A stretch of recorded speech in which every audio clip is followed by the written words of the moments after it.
계속해서 우리 사사기 말씀을 보겠습니다. 오늘은 사사 가운데 입다라는 사사에 대해서 같이 말씀을 나누는데요. 제가 처음 성경 공부할 때 선생님이 이 사사 이름이 계속 나오니까 이제 혼돈되잖아요. 그래서 입다는 참 외우기 쉽다. 옷을 입는 것을 생각해봐라. 입다, 벗다, 벗는 것 말고 입다 이렇게 생각하면 된다 해서 저는 입다를 참 쉽게 외우고 있습니다. 자, 이제 우리가 앞에 4명의 사사를 우리가 함께 살펴봤습니다. 온니엘, 에훗, 드보라, 기드온. 그리고 오늘 우리가 5번째 입다를 살펴보는데 5번째 살펴본다고 해서 입다가 5번째 사사는 아닙니다. 그 중간에 흔히 말하는 소사사, 작은 사사, 키가 작아서 작은 게 아니고 분량이 기록된 구절이 한 구절, 두 구절밖에 없는 그런 경우가 있습니다. 삼갈 같은 사사, 이런 사사도 있습니다. 그래서 입다가 5번째 보지만 5번째 사사는 아닙니다. 혹시나 혼돈될까 봐 제가 그렇게 말씀드리고요. 이제 오늘 우리가 입다 사사에 대해서 우리가 함께 말씀을 나누는데, 자, 사사가 나타났다는 것은 뭘 전제로 합니까? 이스라엘 백성들이 죄를 지었다는 것을 전제로 하죠. 죄를 지었기 때문에 하나님으로부터 심판을 받고, 심판을 받으니까 괴로워서 이스라엘 백성들이 하나님께 기도하니까 그제서야 하나님께서 기도를 들으시고 사사를 보내줍니다. 그러니까 사사가 나타났다는 것은 그 전에 이미 이스라엘 백성들이 죄를 지었다는 것입니다. 자, 오늘 사사 입다가 나타나는데요. 이스라엘 백성들이 어떤 죄를 지었는가 하면 10장 6절입니다. 제가 한 번 더 읽어드릴게요. 이스라엘 백성들의 그 죄가 이러합니다. 이스라엘 자손이 다시 여호와의 목전에 악을 행하여, 자, 이스라엘 자손이 다시 여호와의 목전에 악을 행하여, 이건 우리가 앞에서부터 몇 번이나 반복해서 봤던 겁니다. 자, 그 다음에 바알들과 아스다롯과 아람의 신들과 시돈의 신들과 모압의 신들과 암몬 자손의 신들과 블레셋 사람들의 신들을 섬기고 여호와를 버리고 그를 섬기지 아니하므로.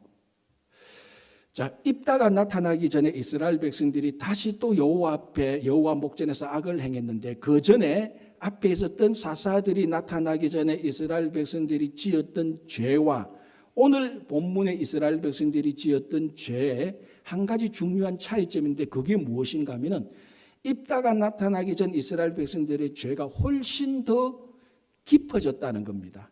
무거워졌고 죄가 더 많아진 것입니다. 자, 우리가 앞에서는 고작해야 이스라엘 백성들이 바알과 아세라를 섬겼습니다. 한 커플 두 신을 섬겼는데, 오늘 10장 6절에는 이스라엘 백성들이 신들의 종류가 7종류입니다.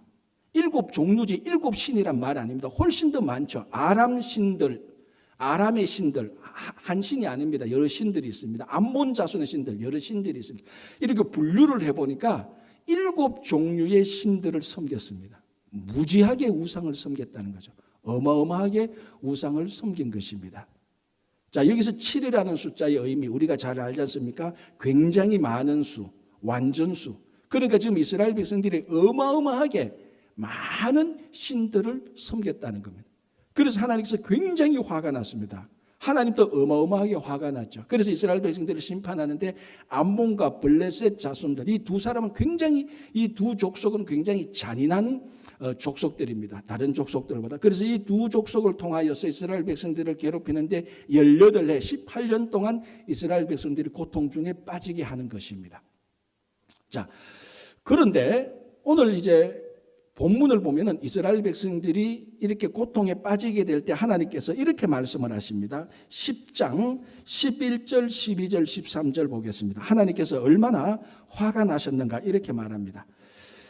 여호와께서 이스라엘 자손에게 이르시되 내가 애굽 사람과 아모리 사람과 암몬 자손과 블레셋 사람에게서 너희를 구원하지 아니하였느냐? 또 시돈 사람과 아말렉 자손과 마온 사람이 너희를 압제할 때 너희가 내게 부르짖음으로 내가 너희를 그들의 손에서 구원하였거늘. 자, 먼저 11절 12절 보는데 하나님께서 이스라엘 백성들을 어떻게 구원했다고 말합니까? 몇 족속으로부터 구원했다 그러죠? 이걸 카운트해 보면은 7족속입니다. 애굽으로부터 마온까지 7족속입니다. 7이라는 숫자 다시 말씀드리자면 완전수입니다. 그 이전에 하나님께서 수없이 많은 외부의 이방인들, 족속들로부터 하나님께서 이스라엘 백성들을 온전히 구원해 주셨습니다. 온전히 구원하셔서 수없이 많은 이방 족속들로부터 막아주시고 인도해 주시고 필요한 것들을 다 공급해 주셨습니다. 그런데 이스라엘 백성들은 7 종류의 신들을 섬기면서 하나님의 온전한 보호를 완전히 배신해 버렸습니다. 지금까지 7 족속으로부터 보호해 주었는데 이스라엘 백성들은 7 종류의 신들을 섬겨버렸습니다. 완전한 하나님의 보호에 완전한 배신으로 응답을 한 것입니다. 하나님이 엄청 화가 나죠. 그래서 13절에 뭐라고 말합니까? 이렇게 말합니다. 너희가 나를 버리고 다른 신들을 섬기니 그러므로 내가 다시는 너희를 구원하지 아니하리라. 엄청 화가 나요. 다시는 하나님이 너희를 다시는 구원하지 않겠다라고 말을 합니다. 물론 우리가 구약 성경을 보면 하나님의 분노가 나타나는 데가 종종 있습니다. 선지서부터 보면 많은 분노가 나타나는데 가끔 하나님께서 정말 화가 났을 때 내가 너희들은 다시는 구원하지 않겠다. 내가 너희들을 진멸하겠다. 극단적인 표현을 쓸 때가 있습니다. 예를 들자면 이스라엘 백성들이 금송아지를 섬겼을 때 하나님께서 진멸하겠다고 말합니다. 그리고 오늘 이 입다가 나타나기 전 이스라엘 백성들이 7 종류의 신들, 완전한 우상, 완전한 배신을 할 때 하나님께서 이제 너희들이 기도해도 내가 너희들의 기도를 듣지 않겠다. 너희들을 2번 다시 구원하지 않겠다. 너희들은 어려움이 생기면 너희들이 섬기는 신들에게 기도해라. 14절에 그렇게 말합니다. 난 이제 간섭하지 않겠다. 하나님이 굉장히 화가 나고 구원하지 않겠다고 하나님께서 결심을 했습니다. 자, 그런데 우리가 아는 대로 11장에 넘어가면은 하나님께서 또 입다라는 사람을 사사로 세웁니다. 뭘 의미합니까? 구원자로 이스라엘 백성들이 고통받고 있는 그 고통 속에서 구원하시기 위해서 사사로 세운다는 겁니다. 자, 모순이 생겼죠. 2번 다시는 너희를 구원하지 않겠다 그랬는데 하나님이 지금 보니까 사사를 세워서 이스라엘 백성들을 구원하시려고 하나님께서 또 역사하고 계시다는 겁니다. 아니, 하나님은 우리말로 하면 진짜 자존심도 없나? 절대로 구원 안 하시겠다는 거. 이제 또 절대로 구원하시려고 사사를 세우다니. 자, 이 중간에 무슨 일이 있습니까? 이스라엘 백성들의 회개가 있는 거죠. 회개가 이스라엘 하나님의 마음을 완전히 돌이킨 것입니다. 자, 그래서 그 회개하는 걸 한번 보시기 바랍니다. 15절. 이스라엘 자손이 여호와께 여쭈되 우리가 범죄하여 싸우니 주께서 보시기에 좋은 대로 우리에게 행하시려니와 오직 주께 구하옵나니 오늘 우리를 건져내옵소서 하고 자기 가운데에서 이방 신들을 제하여 버리고 여호와를 섬기며. 그러니까 진짜 이스라엘 백성들이 깨달은 겁니다. 아, 우리가 정말 하나님께 범죄했구나. 그래서 우리 처신을 하나님의 손에 맡깁니다. 하나님의 처분대로 마음대로 하십시오. 그러나 하나님 혹시나 염치 없지만은 간절히 구하옵는 것은 있는데 우리를 구원해 주시면 안 될까요? 그렇게 말합니다. 그리고 16절에 자기들 가운데 있는 이방 신들을 다 제거해 버립니다. 그리고 다시 원래대로 여호와를 섬기는 겁니다. 그러니까 하나님이 다시는 구원하지 않겠다고 했는데 이스라엘 백성들이 진짜로 하나님께 회개하고 하나님께 나아오거든요.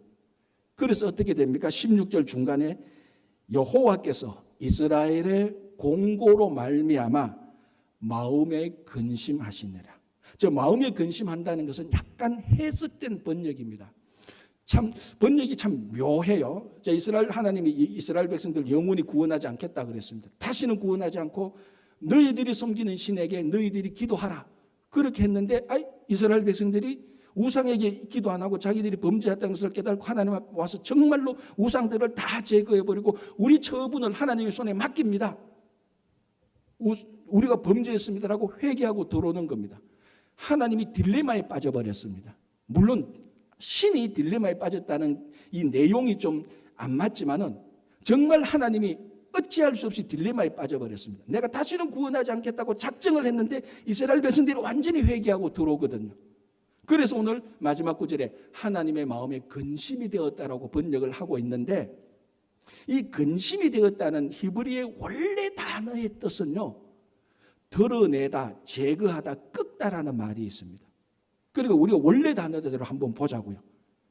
이스라엘 백성들이 회개하고 들어오니까 그전에 하나님께서 영원히 버리겠다고 생각했는데 회개하고 들어오니까 하나님의 마음, 영원히 벌 주겠다고 하는 하나님의 마음이 근심했다. 하나님의 마음이 꺾여졌다는 것입니다. 내가 절대는 너를 안 보겠다. 두 번 다시 너를 안 보겠다. 우리말로 말하면 호적에서 빼겠다 그래 놔놓고 자식이 다시 돌아와서 아버지, 어머니 잘못했습니다라고 하니까 아버지의 마음이 무너지는 그 상태하고 똑같습니다. 지금 하나님의 마음이 무너지고 있는 겁니다. 꺾이는 겁니다. 여러분, 우리 구약과 신약을 보면 수없이 많은 종류의 신들이 나옵니다. 오늘도 이스라엘 백성들이 많은 신들을 섬겼잖아요. 그래서 고대 근동, 중동, 신약에 내려와서 그리스, 로마 많은 신들이 있습니다. 이 모든 신들 가운데 사람이 회개할 때 그 회개를 듣고 보고 마음을 꺾는 신은 여호와 하나님밖에 없습니다. 어떤 신도 인간의 행동에 의하여서 신의 마음을 꺾는, 신의 마음을 접는 신은 없습니다. 왜? 그런 신은 신이라고 아니라고 생각했습니다. 구약에서도 신약에서도 그리스 로마 신화에 많은 신들이 있지 않습니까? 제우스로부터 아폴로 온갖 종류의 신화의 신들이 있습니다. 그런 신들은 인간의 행위를 보고 인간의 회개를 보고 신의 마음을 안 꺾습니다. 신의 마음을 꺾는 그것은 신이 아니라고 생각합니다.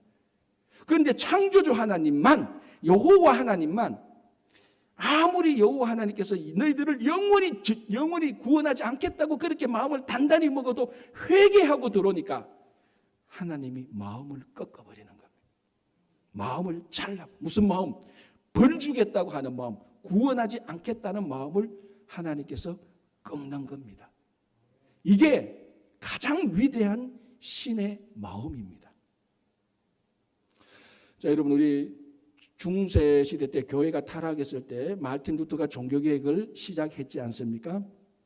원래 마르틴 루터는 종교개혁할 마음이 없었어요. 또 종교개혁할 그 성향이 아니에요. 굉장히 내성적이고 앞서서 나서는 사람이 아니에요. 그냥 도와주는 사람이고 좀 수줍은 사람이고 앉아서 책 읽고 공부하는 거 좋아하는 사람인데, 뭐 중세로 보니까 종교개혁의 최선봉자가 됐는데, 그 선봉자가 된 종교개혁의 첫 실마리가 어디에서 시작되는가 하면 여러분 다 아시다시피 1517년 10월 마지막 날에 비테베르크 성문에 95개의 방방문을 제시합니다. 그게 뭔가 하면은 지금 중세 예, 그렇죠. 그때 교회가 다 가톨릭이었으니까 중세 교회의 잘못된 것이 내가 보니까 95개가 있다. 이거 우리가 좀 같이 토론 좀 해보자.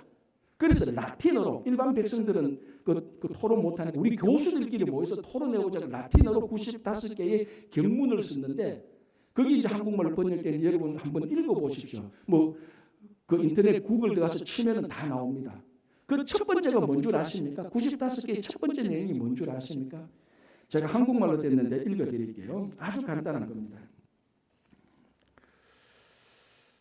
95개 첫 번째가 우리 주 예수 그리스도께서 회개하라고 하셨을 때 이는 믿는 자의 삶 전체가 회개하는 삶이어야 함을 말씀하신 것이다. 첫 번째 항목이 이겁니다. 우리가 회개해야 된다는 것. 그러니까 마틴 루터가 하나님의 마음이 뭔지 정확히 알았던 것입니다. 지금 이 중세계의 타락과 부패를 고칠 수 있는 것은 첫 번째가 회개라는 것입니다. 이 중세교회를 향한 하나님의 무서운 진노, 그 분노를 돌이킬 수 있는 것은, 돌이키기 위해서 인간이 할 수 있는 것은 회개라는 겁니다. 그게 오늘 입다가 사사로 서기 위하여서 이스라엘 백성들이 한 게 그겁니다. 회개는요, 하나님의 분노를 누그러뜨리고 심판하겠다고 하는 하나님의 마음을 바꿀 수 있는 것입니다. 회개는, 그래서 회개를 안 해도 되는 의인은 한 명도 없습니다. 회개를 해도 안 되는 죄인도 없습니다. 누구든지 회개를 할 때 하나님께서 하나님의 마음을 꺾고 그 사람을 받아주시는 거예요. 여러분, 우리 구약 성경에 보면은 참 나쁜 도시들과 나쁜 성읍들이 굉장히 많아요. 가장 대표적으로 뭔가 하면 소돔과 고모라죠. 그래서 하나님께서 결국 심판을 했지 않습니까? 그게 의인 10명이 없어서 심판받습니다. 그런데 우리가 잘 모르는 선지서에 나오는 잘 모르는 아주 나쁜 성이 하나 있습니다. 그 나훔서를 보면은 나훔 선지자가 하나님께 받은 그 메시지에 의하면은 이 성은 피가 가득한 성입니다.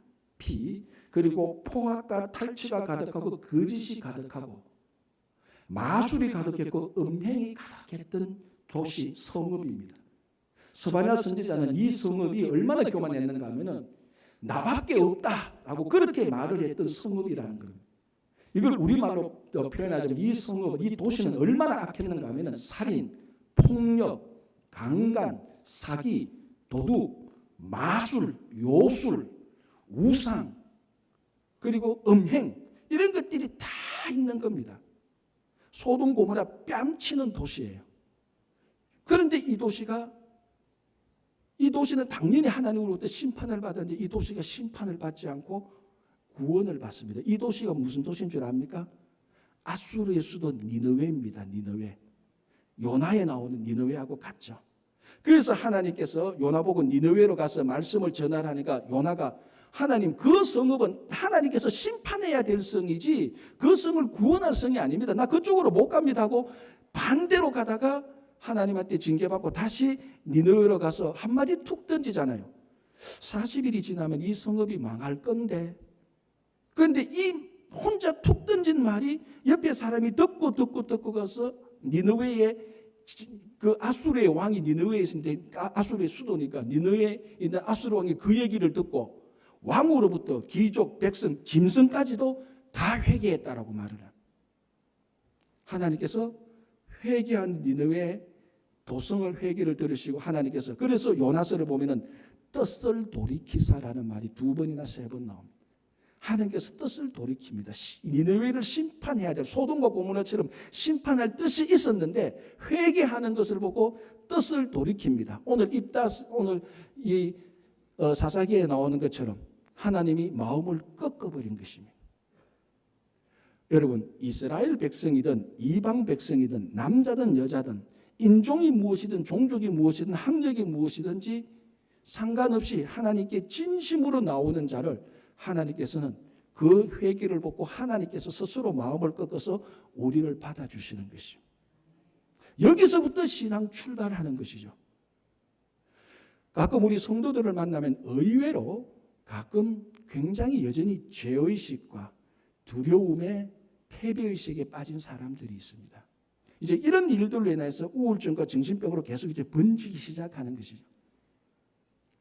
물론 정신과적인 치료도 필요하겠죠. 그러나 더 근본적인 것은 정말로 우리가 하나님 앞에 회개했을 때 하나님께서 우리 죄를 사해 주셨다는 그 사죄의 확신이 있다면요, 우리는 근본적으로 두려움과 공포와 죄의식에서 벗어날 수 있습니다. 그는 영원한 진리입니다. 정말로 우리가 하나님 앞에 완전 꼬꾸라져서 회개하는 것이 모자라니까, 부족하니까 사죄의 확신도 부족하고 그 사죄의 확신으로 오는 신앙의 기쁨도 부족한 것입니다.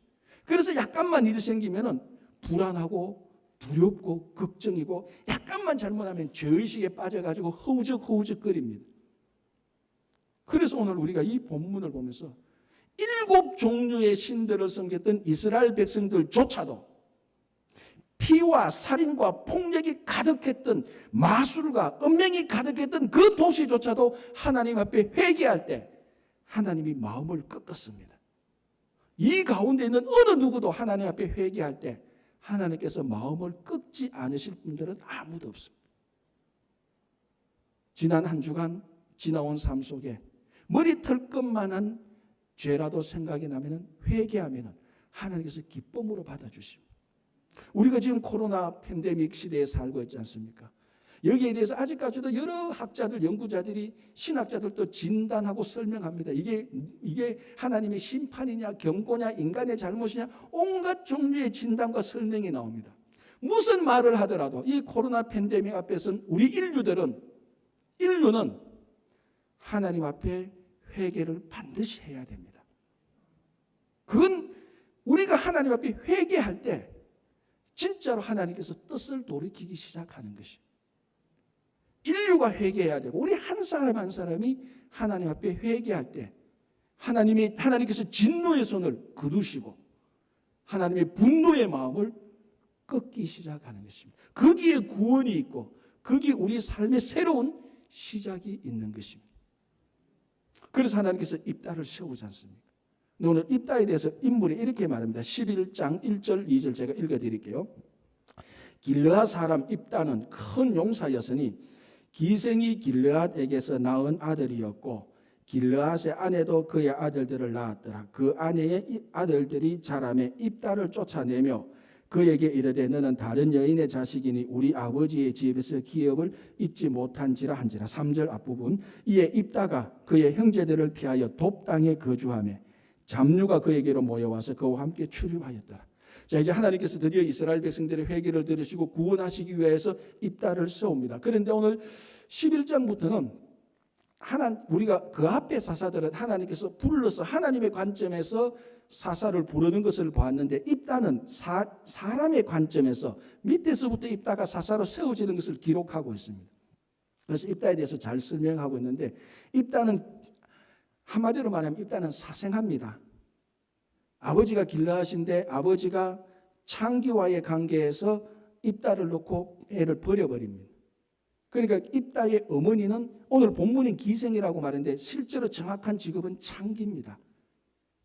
그러니까 창기와 관계에서 아들을 놓고 이 길르앗이 정식 아내를 얻어서 정식 아내 사이에 또 아들을 많이 놓습니다. 그러니까 입다가 태어나 보니까 사생아로 태어납니다. 아버지로부터 버림을 받은 아이예요. 그래서 오늘 보니까 어떤 연륜지는 모르겠지만 길르앗의 정식 아내로부터 낳은 이 형제들이 입다를 굉장히 무시합니다. 뭐 그럴 수밖에 없지 않습니까? 정식 부인도 아니고 또 입다의 어머니의 직업이 아주 창기니까 그래서 자기 가족에서 완전히 쫓아내버립니다. 기업 1달러도 안 주려고. 그래서 자기 가족에서 쫓아내고 이 가족 쫓아내고 여기 공동체에서도 쫓겨나서 돕당으로 갑니다. 돕당으로 가서 잡류들과 함께 어울리고 있었다는 것입니다. 이 잡류들이 어떤 사람인지는 정확히는 모르겠지만 번역상 보니까 그렇게 건전한 사람들은 아니죠. 사회적으로 소외받고 아픔이 있고 그중에 뭐 강도짓 했던 사람들도 있겠죠. 그러니까 이 입다는 가장 전형적으로 리더가 되면은 안 되는 사람입니다. 리더는 완벽해야 되지는 않지만 리더는 버림을 받거나 여기 트라우마가 너무 많으면은 리더로서 나중에 일을 할 때 아래 사람을 인도할 때 굉장한 흠이 있습니다. 그리고 늘 쫓겨난 자이잖아요. 자, 그래서 이 돕당에 가서 잡류들과 함께 어울리면서 거기에서 대장질하고 있는 거예요. 이때에 암몬과 블레셋 사람들이 이스라엘을 쳐들어옵니다. 계속 괴롭히려고. 그런데 문제는 이스라엘에서 암몬과 블레셋에서 싸워서 이길 용사가 없는 겁니다. 그래서 길르앗에 있는 그 사람들의 장로들이 모여서 어떡할까? 그 중에 한 사람이 이렇게 말했겠죠. 야, 돕당에 입다라는 사람이 있더라. 그 사람 주변에 좀 사람들이 좀 모여들었는데 우리 입다를 데리고 와서 우리 좀 살려달라고 말을 하자. 그래서 장로회의에서 결정해서 입다에게 갑니다. 야, 여차저차 하니까 너가 여기 와서 저 암몬 자손들 좀 막아내라. 그러니까 또 이렇게 말하면서 이 장로회에서 결정한 걸 말한다. 너가 우리한테 오면 너를 군대 장관으로 세워주겠다. 그 이야기를 딱 듣고 길르앗이 죄송합니다. 입다가 뭐라고 말합니까? 당신들이 나를 쫓아낼 때는 언제고 이제 도움이 필요하니까 나를 도와달라고요. 이렇게 말하면서 조건이 있다. 나는 당신들의 군대 지휘관이나 장관하지 않겠다. 나는 당신들의 머리가 되고 싶다. 머리는 임금이거든요. 그래서 그 하이라르키를 보면은 임금 밑에 왕 밑에 머리 밑에 장로회의가 있고 장로회의 밑에 군대 장관이 있습니다. 그러니까 이 장로회의들이 자기 바로 밑에 직업을 줘서 자기들이 핸들링 하려고 하는 것을 이따가 알고 너 싫어. 당신이 진짜로 원하면 나를 당신 머리 위에 올려줘. 그러니까 지금 아무런 대책이 없지 않습니까? 그러니까 어쩔 수 없이 줬어. 당신이 와서 전쟁에서 이기면 우리가 당신을 우리의 왕으로 삼겠소. 그래서 왕으로 삼겠다는 조건, 실제로 왕이 되어가지고 그 이스라엘의 전쟁하러 암몬을 사오러 들어갑니다. 그게 오늘 본문까지예요. 이제 2편은 다음 주에 보겠는데, 자, 여기서 하나 놀라운 것은 사생아가 그 지역에서 쫓겨난 입다가 한순간에 그 공동체의 최고 지도자가 되어버리는 겁니다. 이건 완전 미스테리죠. 그리고 아까 말씀 우리 지도자 자격이나 이런 거 보면 입다는 지도자로서 굉장히 위험한 사람입니다. 아주 위험한 그런 태생이 있습니다. 그런데 오늘 한순간에 최고 지도자로 올라가 버립니다. 근데 이게 사사기를 보면 이런 것들이 굉장히 많았죠. 에훗도 그랬지 않습니까? 온니엘만 정상이지 에훗 왼손잡이지 않습니까? 장애인 취급받았죠. 드보라 여자였죠. 그리고 우리 지난주에 봤던 기드온 얼마나 쪼잔했습니까? 남자가 숨어서 비겁하게 변명이 내고 자꾸 도망가고. 그러니까 어느 누구도 온니엘 빼고 에훗이나 드보라나 기드온은 리더가 될 수 없는 사람이 있어요. 다. 입다는 더하고요. 그런데 한순간에 하나님이 그 공동체의 최고 중요한 자리에 올려놓아버립니다. 이것을 리더십의 미스테리라고 말합니다. 이럴 수가 없는 거예요, 사실. 자, 이 비밀을 풀어야 됩니다. 그 비밀이 시편 118편 22절 23절에 있는데요. 제가 이 비밀의 말씀을 읽어드리겠습니다. 건축자가 버린 돌이 집 모퉁이의 머릿돌이 되었나니 이는 여호와께서 행하신 것이요 우리 눈에 기이한 바로다. 건축자가 버린 돌이 모퉁이의 머릿돌이 되는 겁니다.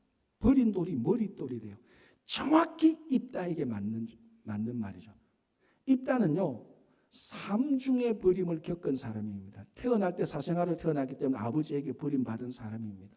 자기 형제들에게 버림받은 사람입니다. 공동체에서 버림받은 사람입니다. 버리고 버려진 사람이 입다입니다. 건축 용어로 말하면 건축자가 이거 진짜로 필요 없구나 하고 완전히 쓰레기장에 버린 돌입니다. 그런데 이 입다가 한순간에 최고 중요한 지도자가 됩니다. 그 건축의 머릿돌이 되는 겁니다. 그게 오늘 시편 118편 22절 23절에서 건축자의 버린 돌이 집 모퉁이의 머릿돌이 되었도다. 어떻게 해서? 그 미스터리의 비밀이 나오죠. 이는 여호와께서 행하신 것이라. 우리 눈에는 기이하다. 우리 눈에는 미스터리다. 우리가 이성적으로 논리적으로 우리 경험적으로 해결할 수 없는 거다. 그러나 여호와께서 행하신 것이다. 여기에 비밀이 있는 거죠. 입다가 뭐 잘나서 제가 계속해서 말씀드리지만 지도자로서 이런 사람 지도자로서 하면 굉장히 그 공동체는 위험해집니다. 그러나 여호와께서 행하시니까 버리고 버려진 이 입다가 최고 지도자 그 공동체의 머릿돌이 되는 겁니다. 구약도 그래요. 요셉이 얼마나 버림을 당했습니까? 자기 형제 되는데 버림을 당했고 요셉이 감옥에도 버림을 당했습니다. 그러나 여호와께서 행하시니까 버려진 요셉이 애굽의 머릿돌이 되는 겁니다. 총리가 되잖아요. 모세도 그래요. 모세도 광야에서 미디안 광야에서 40년 동안 버려진 존재가 됩니다. 그래도 또 여호와께서 행하시니까 출애굽의 머릿돌이 되는 겁니다. 다윗도 그래요. 자기 형제들한테 버림을 받아서 그 들에 나가서 양치고 있었잖아요. 그러다가 골리앗 이기니까 그때부터 왕으로부터 버림을 당하기 시작합니다. 10년 동안. 그러나 또 여호와께서 행하시니까 이스라엘의 머릿돌이 되는 겁니다. 다니엘은 어떻습니까? 사자굴 속에 버려진 사람입니다. 그러나 여호와께서 행하시니까 바벨론의 총리가 돼서 바벨론이 머릿돌이 되는 겁니다. 이 건축자의 버린 돌이 집 모퉁이의 머릿돌이 되었다라는 것은 예수 그리스도에게서 완전히 증명되어집니다. 사도행전에서 사도 베드로가 백성의 그 관원들과 지도자들에게 제사장들에게 말할 때 뭐라고 말합니까? 이 예수는 건축자들이 버린 돌이 집 모퉁이의 머릿돌이 되신 분이라고 말을 하는 거예요. 예수는 완전히 버림을 당했잖아요. 예수가 어디까지 버림당했는 줄 압니까, 여러분? 하나님으로부터 버림당한 사람입니다. 하나님 아버지께서 예수를 버렸습니다. 십자가에서. 그 버린 돌이 인류의 머릿돌이 되는 겁니다. 여호와께서 행하시니까. 자, 여러분, 우리가 이민 살다 보면은 자이든 타이든 소외를 많이 느끼잖아요. 영어 때문에, 문화 때문에, 경제적인 어떤 재정적인 문제 때문에, 인간관계 때문에. 아니, 근본적으로 미국에 살고 있다는 자체가 하루에 몇 번이라도 이거 내가 버린 사람이 되지 않을까. 그런 생각이 얼마나 많이 듭니까? 뭐 조국이 우리를 버렸다는 그런 차원이 아니고 우리 삶 자체, 이민자의 삶 자체에는 버려진 돌의 의식이 쫙 깔려 있습니다. 그게 우리 이민자들. 늘 소외의식이 있고 마지늘에 있는 것이 우리 이민자들입니다. 어떻게 보면 입다의 형편을 가만히 살펴보면요. 우리 마음하고 동감되는 게 굉장히 많아요. 너도 버림을 받았구나. 우리 삶 속에 부모한테 버린 사람들도 있고 형제한테 버림받은 사람도 있고 동료들한테 배신당한 사람들도 있고 신분 영주권 하다가 브로커에서 사기당해서 버려진 사람도 있고 우리 삶 속에 이민자의 삶 속에서는 버려진 경험이 없는 사람은 아무도 없습니다. 그러나 여호와께서 행하실 때에 이 버려진 자들이 미국의 머릿돌이 되는 겁니다. 여호와께서 행하실 때. 그래서 우리는 이 여호와께서 행하시는 것을 기도하고 기대하고 믿고 나아갈 때 이 버린 돌로 인하여서 미천하고 부정한 것이 아니고 우리에게 다시 용기와 소망이 주어지는 것입니다. 그래서 하나님께서는 반듯한 돌을, 예쁜 돌을 머릿돌로 세우지 않았습니다. 버린 돌을, 건축자가 쓸데없다고 버린 돌을, 미국이 쓸데없고 필요 없다고 무시하는 이민자들을 하나님께서 미국의 머릿돌로 서실 것입니다. 믿으면 되고 안 믿으면 안 되는 거예요. 안 믿으면 계속 버린 돌이 되는 겁니다. 믿으면 반드시 하나님께서 머릿돌이 되게 하실 것입니다. 그래서 이 믿음 속에서 기쁨과 희망과 용기 속에서 살아가시기 바랍니다. 기도하겠습니다.